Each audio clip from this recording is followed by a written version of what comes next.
Maria Theresa was ruler of the Habsburg dominions from 1740 until her death in 1780, and the only woman to hold the position sua jure, in her own right.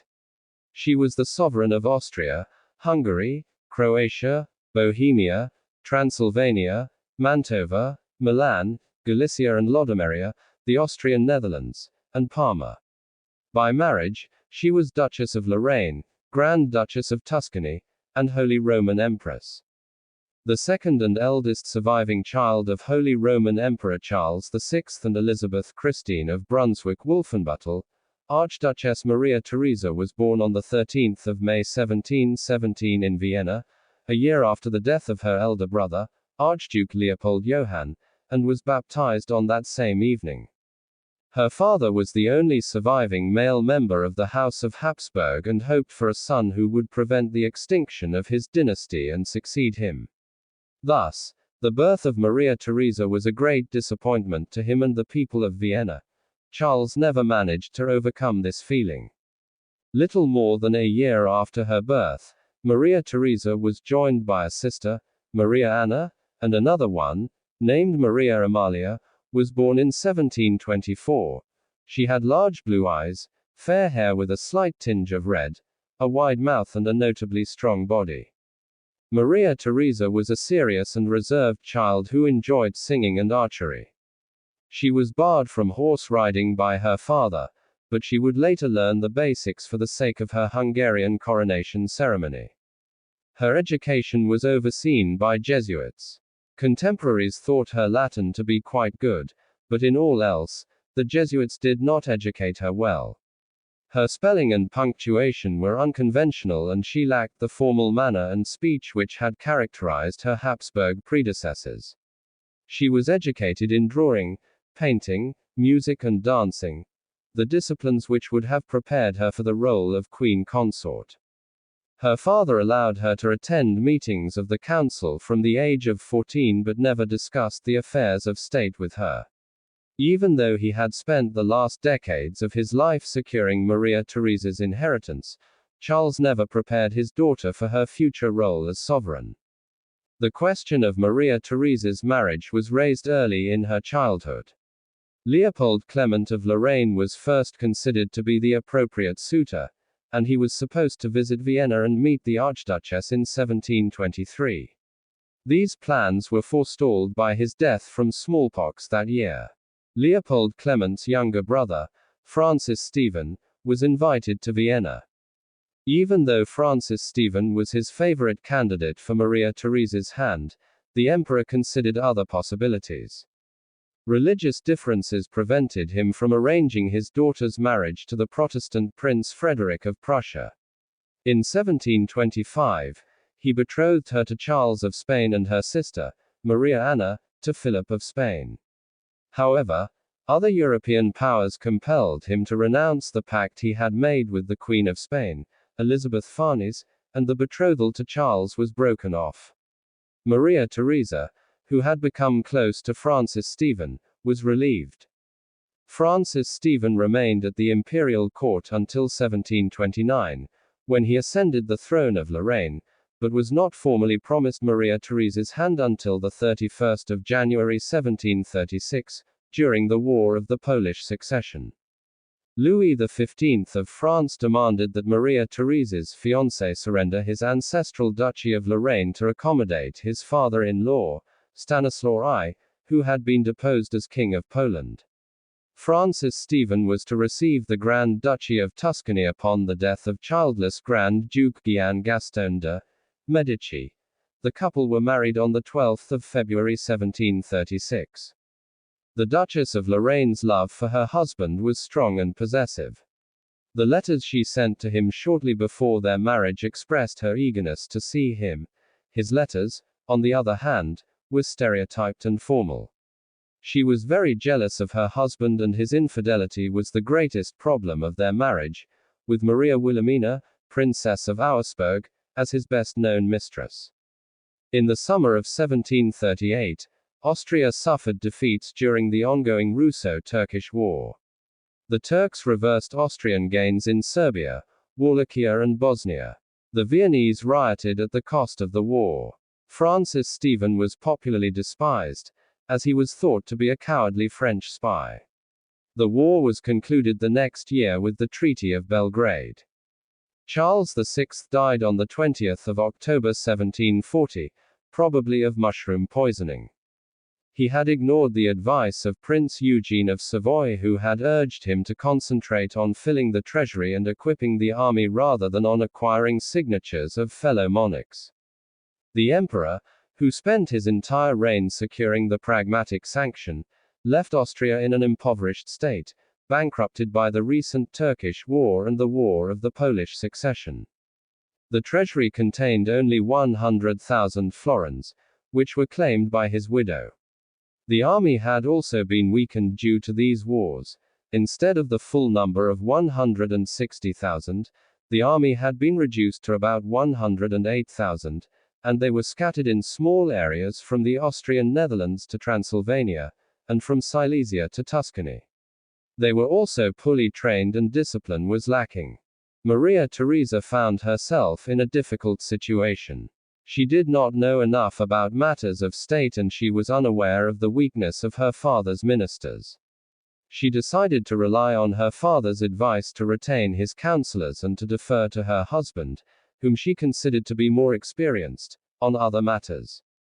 She dismissed the possibility that other countries might try to seize her territories and immediately started ensuring the imperial dignity for herself. Since a woman could not be elected Holy Roman Empress, Maria Theresa wanted to secure the imperial office for her husband, but Francis Stephen did not possess enough land or rank within the Holy Roman Empire. In order to make him eligible for the imperial throne and to enable him to vote in the imperial elections as King of Bohemia, Maria Theresa made Francis Stephen co-ruler of the Austrian and Bohemian lands on the 21st of November 1740. It took more than a year for the Diet of Hungary to accept Francis Stephen as co-ruler, since they asserted that the sovereignty of Hungary could not be shared. Despite her love for him and his position as co-ruler, Maria Theresa never allowed her husband to decide matters of state and often dismissed him from council meetings when they disagreed. The first display of the new queen's authority was the formal act of homage of the Lower Austrian estates to her on the 22nd of November 1740. It was an elaborate public event which served as a formal recognition and legitimation of her accession. The oath of fealty to Maria Theresa was taken on the same day in the Ritterstube of the Hofburg. Teresa was Archduke and King. Normally, however, she was styled as Queen. By July, attempts at conciliation had completely collapsed. Maria Theresa's ally, Augustus III of Poland, now became her enemy, and George II declared the electorate of Hanover to be neutral. Therefore, she needed troops from Hungary in order to support the war effort. Although she had already won the admiration of the Hungarians, the number of volunteers was only in the hundreds. Since she required them in thousands or even tens of thousands, she decided to appear before the Hungarian Diet on the 11th of September 1741 while wearing the Holy Crown of Hungary. However, she managed to show her gift for theatrical displays by holding her son and heir, Joseph, while weeping, and she dramatically consigned the future king to the defense of the brave Hungarians. This act managed to win the sympathy of the members, and they declared that they would die for Maria Theresa. In 1741, the Austrian authorities informed Maria Theresa that the Bohemian populace would prefer Charles Albert, Elector of Bavaria, to her as sovereign. On the 26th of October, the Elector of Bavaria captured Prague and declared himself King of Bohemia. Maria Theresa, then in Hungary, wept on learning of the loss of Bohemia. Charles Albert was unanimously elected Holy Roman Emperor as Charles VII on the 24th of January 1742, which made him the only non-Habsburg to be in that position since 1440. The Queen, who regarded the election as a catastrophe, caught her enemies unprepared by insisting on a winter campaign. The same day he was elected emperor, Austrian troops under Ludwig Andreas von Khevenhuller captured Munich, Charles Albert's capital. The Treaty of Breslau of June 1742 ended hostilities between Austria and Prussia. With the First Silesian War at an end, the Queen soon made the recovery of Bohemia her priority. French troops fled Bohemia in the winter of the same year. On the 12th of May 1743, Maria Theresa was crowned Queen of Bohemia in St. Vitus Cathedral suo jure. Prussia became anxious at Austrian advances on the Rhine frontier, and Frederick again invaded Bohemia, beginning a Second Silesian War. Prussian troops sacked Prague in August 1744. The French plans fell apart when Charles VII died in January 1745. Francis Stephen was elected Holy Roman Emperor on 13 September 1745. Prussia recognized Francis as emperor, and Maria Theresa once again recognized the loss of Silesia. The wider war dragged on for another 3 years, with fighting in northern Italy and the Austrian Netherlands. However, the core Habsburg domains of Austria, Hungary and Bohemia remained in Maria Theresa's possession. Frederick of Prussia's invasion of Saxony in August 1756 began a Third Silesian War and sparked the wider 7 Years' War. On 1 May 1757, the Second Treaty of Versailles was signed. In the meantime, France was losing badly in America and India, and thus they had reduced their subsidies by 50%. Since 1761, Kaunitz had tried to organize a diplomatic congress to take advantage of the accession of George III of Great Britain, as he did not really care about Germany. Finally, the war was concluded by the Treaty of Hubertusburg and Paris in 1763. Maria Theresa herself decided to focus on domestic reforms and refrain from undertaking any further military operations. Maria Theresa gave birth to 16 children in 19 years from 1737 to 1756, 13 of whom survived infancy, but only 10 survived into adulthood. The first child, Maria Elizabeth, 1737-1740, was born a little less than a year after the wedding. The child's sex caused great disappointment, and so would the births of Maria Anna, the eldest surviving child, and Maria Carolina, 1740-1741. While fighting to preserve her inheritance, Maria Theresa gave birth to a son, Joseph, named after Saint Joseph, to whom she had repeatedly prayed for a male child during the pregnancy. Maria Theresa's favorite child, Maria Christina, was born on her 25th birthday, 4 days before the defeat of the Austrian army at Chotusitz. 5 more children were born during the war: the second, Maria Elizabeth, Charles, Maria Amalia, Leopold, and the second, Maria Carolina, B. and D. 1748. During this period, there was no rest for Maria Theresa during pregnancies or around the births. The war and childbearing were carried on simultaneously. 5 children were born during the peace between the War of the Austrian Succession and the 7 Years' War: Maria Johanna, Maria Josepha, the third, Maria Carolina, Ferdinand and Maria Antonia. She delivered her last child, Maximilian Francis, during the 7 Years' War, aged 39. Maria Theresa asserted that, had she not been almost always pregnant, she would have gone into battle herself. Shortly after giving birth to the younger children, Maria Theresa was confronted with the task of marrying off the elder ones. She led the marriage negotiations along with the campaigns of her wars and the duties of state. She used them as pawns in dynastic games and sacrificed their happiness for the benefit of the states. A devoted but self-conscious mother, she wrote to all of her children at least once a week and believed herself entitled to exercise authority over her children regardless of their age and rank. In April 1770, Maria Theresa's youngest daughter, Maria Antonia, married Louis, Dauphin of France, by proxy in Vienna. Maria Antonia's education was neglected, and when the French showed an interest in her, her mother went about educating her as best she could about the court of Versailles and the French.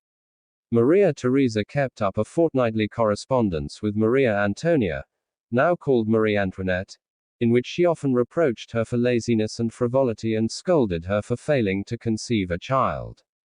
Maria Theresa was not just critical of Marie Antoinette. She disliked Leopold's reserve and often blamed him for being cold.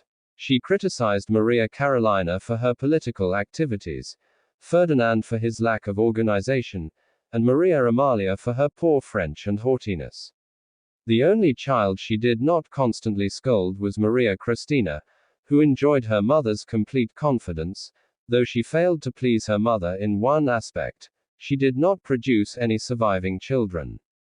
One of Maria Theresa's greatest wishes was to have as many grandchildren as possible, but she had only about 24 at the time of her death, of which all the eldest surviving daughters were named after her, with the exception of Princess Carolina of Parma, her eldest granddaughter by Maria Amalia. Like all members of the House of Habsburg, Maria Theresa was a Roman Catholic, and a devout one. She believed that religious unity was necessary for a peaceful public life and explicitly rejected the idea of religious toleration. She even advocated for a state church, and contemporary adversary travelers criticized her regime as bigoted, intolerant, and superstitious. However, she never allowed the church to interfere with what she considered to be prerogatives of a monarch and kept Rome at arm's length. She controlled the selection of archbishops, bishops, and abbots. Overall, the ecclesiastical policies of Maria Theresa were enacted to ensure the primacy of state control in church-state relations. She was also influenced by Jansenist ideas. One of the most important aspects of Jansenism was the advocacy of maximum freedom of national churches from Rome. Although Austria had always stressed the rights of the state in relation to the church, Jansenism provided new theoretical justification for this. Maria Theresa promoted the Greek Catholics and emphasized their equal status with Latin Church Catholics. Although Maria Theresa was a very pious person, she also enacted policies that suppressed exaggerated display of piety, such as the prohibition of public flagellantism. Furthermore, she significantly reduced the number of religious holidays and monastic orders. Her relationship with the Jesuits was complex. Members of this order educated her, served as her confessors, and supervised the religious education of her eldest son. The Jesuits were powerful and influential in the early years of Maria Theresa's reign. However, the Queen's ministers convinced her that the order posed a danger to her monarchical authority. Not without much hesitation and regret, she issued a decree that removed them from all the institutions of the monarchy, and carried it out thoroughly. She forbade the publication of Pope Clement XIII's Apostolicum Pascendi bull, which was in favor of the Jesuits, and promptly confiscated their property when Pope Clement XIV suppressed the order. 2,600 from Upper Austria in the 1750s. Her son and co-ruler Joseph regarded his mother's religious policies as unjust, impious, impossible, harmful, and ridiculous. Despite her policies, practical, demographic, and economic considerations prevented her from expelling the Protestants en masse. In 1777, she abandoned the idea of expelling Moravian Protestants after Joseph, who was opposed to her intentions, threatened to abdicate as emperor and co-ruler. In February 1780, after a number of Moravians publicly declared their faith, Joseph demanded a general freedom to worship. However, Maria Theresa refused to grant this up until the time of her death. In May 1780, a group of Moravians who had assembled for a worship service on the occasion of her birthday were arrested and deported to Hungary. Freedom of religion was granted only in the Declaration of Tolerance issued by Joseph immediately after Maria Theresa's death. The policies of Maria Theresa's government toward their Eastern Orthodox subjects were marked by special interests, relating not only to complex religious situations in various southern and eastern regions of the Habsburg monarchy, inhabited by Eastern Orthodox Christians, mainly Serbs and Romanians, but also regarding the political aspirations of the Habsburg court towards several neighboring lands and regions in southeastern Europe still held by the declining Ottoman Empire and inhabited by an Eastern Orthodox population. Maria Theresa recruited Gerard van Swieten from the Netherlands. He also employed a fellow Dutchman named Anton de Heijn, who founded the Viennese medicine school, Wiener Medizinische Schule. Maria Theresa also banned the creation of new burial grounds without prior government permission, thus countering wasteful and unhygienic burial customs. After the smallpox epidemic of 1767, she promoted inoculation, which she had learned of through her correspondence with Marie-Antoinette, Electress of Saxony, who in turn probably knew of it through her own correspondence with Frederick the Great. After unsuccessfully inviting the Sutton brothers from England to introduce their technique in Austria, Maria Theresa obtained information on current practices of smallpox inoculation in England. She overrode the objections of Gerard van Swieten, who doubted the effectiveness of the technique, and ordered that it be tried on 34 newborn orphans and 67 orphans between the ages of 5 and 14 years. The trial was successful, establishing that inoculation was effective in protecting against smallpox, and safe, in the case of the test subjects. The Empress therefore ordered the construction of an inoculation center, and had herself and 2 of her children inoculated. She promoted inoculation in Austria by hosting a dinner for the first 65 inoculated children in Schönbrunn Palace, waiting on the children herself. Maria Theresa was responsible for changing Austrian physicians' negative view of inoculation. In 1770, she enacted a strict regulation of the sale of poisons, and apothecaries were obliged to keep a poison register recording the quantity and circumstances of every sale. If someone unknown tried to purchase a poison, that person had to provide 2 character witnesses before a sale could be effectuated. 3 years later, she prohibited the use of lead in any eating or drinking vessels. The only permitted material for this purpose was pure tin. Vienna in 1746 to educate nobles' sons. A military school named the Theresian Military Academy was founded in Wiener Neustadt in 1751, and an Oriental Academy for future diplomats was created in 1754. In the 1770s, reform of the schooling system for all levels of society became a major policy. Stolberg-Reilinger notes that the reform of the primary schools in particular was the most long-lasting success of Maria Theresa's later reign, and one of the few policy agendas in which she was not in open conflict with her son and nominal co-ruler Joseph II. The need for the reform became evident after the census of 1770-1771, which revealed the widespread illiteracy of the populace.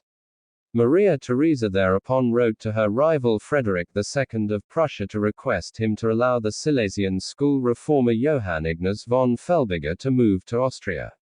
Felbiger's first proposals were made law by December 1774. Maria Theresa's reform established secular primary schools, which children of both sexes from the ages of 6 to 12 were required to attend. The curriculum focused on social responsibility, social discipline, work ethic and the use of reason rather than mere rote learning. Education was to be multilingual. Children were to be instructed first in their mother tongue and then in later years in German. Prizes were given to the most able students to encourage ability. Attention was also given to raising the status and pay of teachers, who were forbidden to take on outside employment. Teacher training colleges were established to train teachers in the latest techniques. The education reform was met with considerable opposition. Predictably, some of this came from peasants who wanted the children to work in the fields instead. Maria Theresa crushed the dissent by ordering the arrest of all those opposed.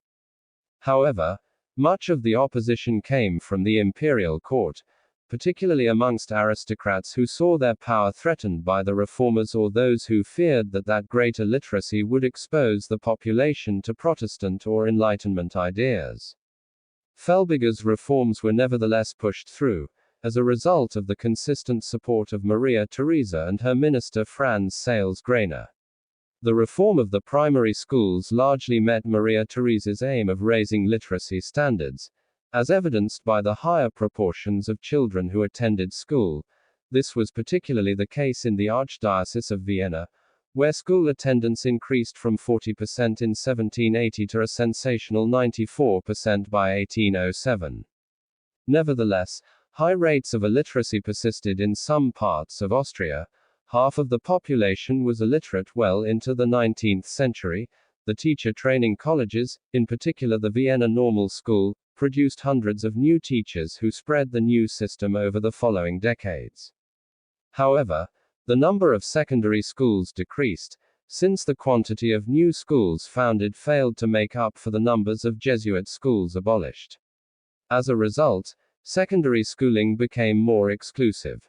Maria Theresa endeavored to increase the living standards and quality of life of the people, since she could see a causal link between peasant living standards, productivity and state revenue. The Habsburg government under her rule also tried to strengthen its industry through government interventions. After the loss of Silesia, they implemented subsidies and trade barriers to encourage the move of Silesian textile industry to northern Bohemia. In addition, they cut back guild privileges, and internal duties on trade were either reformed or removed, such as the case for the Austrian Bohemian lands in 1775. Joseph's interest that she remained sovereign, for he often blamed her for his failures and thus avoided taking on the responsibilities of a monarch. Joseph and Prince Konitz arranged the first partition of Poland despite Maria Theresa's protestations. Her sense of justice pushed her to reject the idea of partition, which would hurt the Polish people. Besides, Maria Theresa herself agreed with the partition when she realized that Frederick II of Prussia and Catherine II of Russia would do it with or without Austrian participation. A few years after the partition, Russia defeated the Ottoman Empire in the Russo-Turkish War, 1768–1774. Following the signing of the Treaty of Kukuk-Kainaka in 1774 that concluded the war, Austria entered into negotiations with the Sublime Porte. Thus, in 1775, the Ottoman Empire ceded the northwestern part of Moldavia, subsequently known as Bukovina, to Austria. Subsequently, on 30 December 1777, Maximilian III Joseph, Elector of Bavaria, died without leaving any children. As a result, his territories were coveted by ambitious men, including Joseph, who tried to swap Bavaria for the Austrian Netherlands. This alarmed Frederick II of Prussia, and thus the War of the Bavarian Succession erupted in 1778. Maria Theresa very unwillingly consented to the occupation of Bavaria, and a year later she made peace proposals to Frederick II despite Joseph's objections. Although Austria managed to gain the Inviatal area, this potato war caused a setback to the financial improvement that the Empress had. It is unlikely that Maria Theresa ever completely recovered from the smallpox attack in 1767, as 18th-century writers asserted. She suffered from shortness of breath, fatigue, cough, distress, necrophobia and insomnia. She later developed edema. Maria Theresa fell ill on 24 November 1780. Her physician, Dr. Stork, thought her condition serious, although her son Joseph was confident that she would recover in no time. By 26 November, she asked for the last rites, and on 28 November, the doctor told her that the time had come. On 29 November, she died surrounded by her remaining children. Her body is buried in the imperial crypt in Vienna next to her husband in a coffin she had inscribed during her lifetime. Her longtime rival Frederick the Great, on hearing of her death, said that she had honored her throne, and although he had fought against her in 3 wars, he never considered her his enemy. With her death, the House of Habsburg died out and was replaced by the House of Habsburg-Lorraine. Joseph II, already co-sovereign of the Habsburg dominions, succeeded her and introduced sweeping reforms in the empire. Joseph produced nearly 700 edicts per year, or almost 2 per day, whereas Maria Theresa issued only about 100 edicts annually. Thanks for watching. Subscribe my channel for more videos.